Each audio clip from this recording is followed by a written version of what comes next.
Good governance isn't about ticking boxes or endless meetings. It's about doing the right thing, especially when no one is looking. Often, program managers are tasked with programs of work that typically may only start off with just them as an individual resource. They may not yet been able to identify the resource needs, and maybe they don't even have the budget or the approval for any governance type resources, whether you call them PMO or otherwise. So, as a program manager, of which I've been many times, not having a dedicated budget for governance resources, I've had to learn about how to keep things lean and light while ensuring that we stay on track from a program perspective. So, let me tell you a bit how. First, I focus on visibility and accountability. For example, I like to use simple tools like SharePoint and Microsoft Teams to track decisions, risks, and actions. It's not fancy, but it's transparent and everybody knows where to look.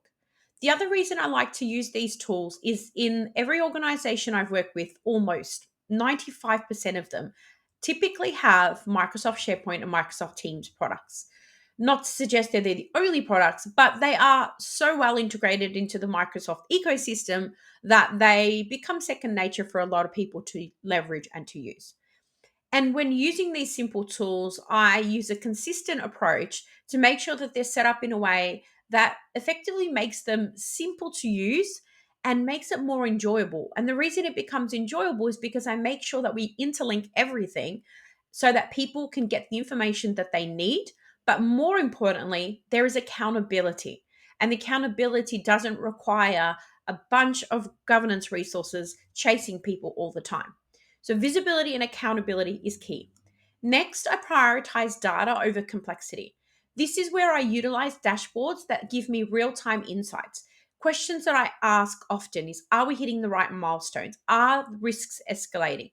It's about having the right data, not all the data. By leveraging the tools I just described, we're able to create dashboards. And if you don't have access to much tools, you can use simple dashboards in Microsoft Excel as another example. And this is about a program approach that you don't have to have a fancy software that tracks projects. You might really just be starting from scratch and you may have not much to use to begin with. So, having access to these tools to track data, but also reduce any complexity.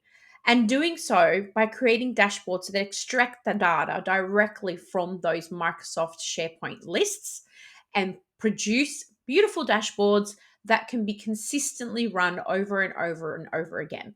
And the types of dashboards you'll use will depend on the information that you need. But more importantly, my secret weapon is clear communication. So I like to make sure I align the team with short, focused check ins. And that way, no one ever feels overmanaged, but everybody understands their role in delivering the outcomes. For example, running a large program of work that is cross functional across the enterprise, you are not going to be successful as a program manager or a program lead telling people in other functions how to do their job. They are, after all, the subject matter experts, and they're the ones that know what they need to do day to day.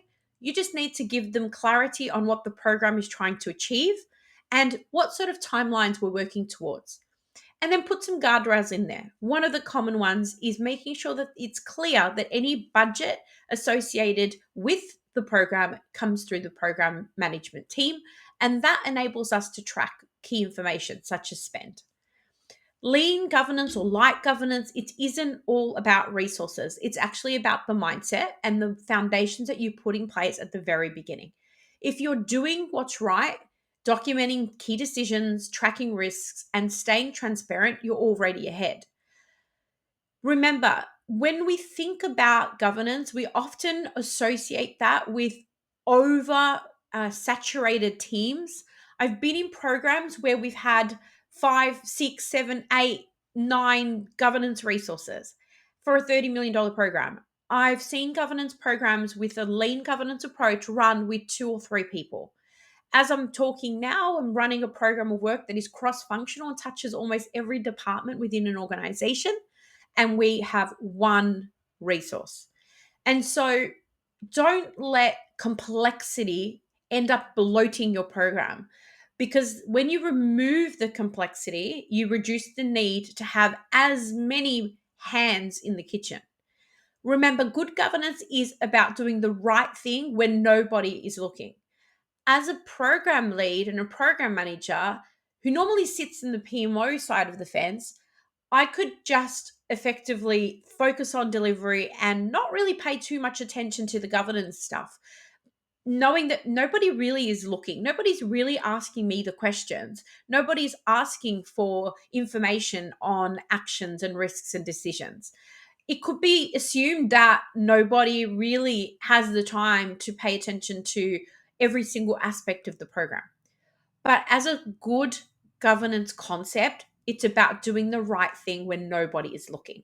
Not only that, it will set you up for success long term, because as the program grows and becomes more complex, and you do eventually bring on additional resources, there will be a need to make sure that everybody is effectively heading in the right direction. And by simplifying and creating those simple measures and putting them in place, what it enables you to do is make sure that everybody is working to the same beat of the drum. It also helps you because it supplements the risks associated with losing people midway through a program, or maybe people take a leave and you don't have to put the reliance all on a specific individual.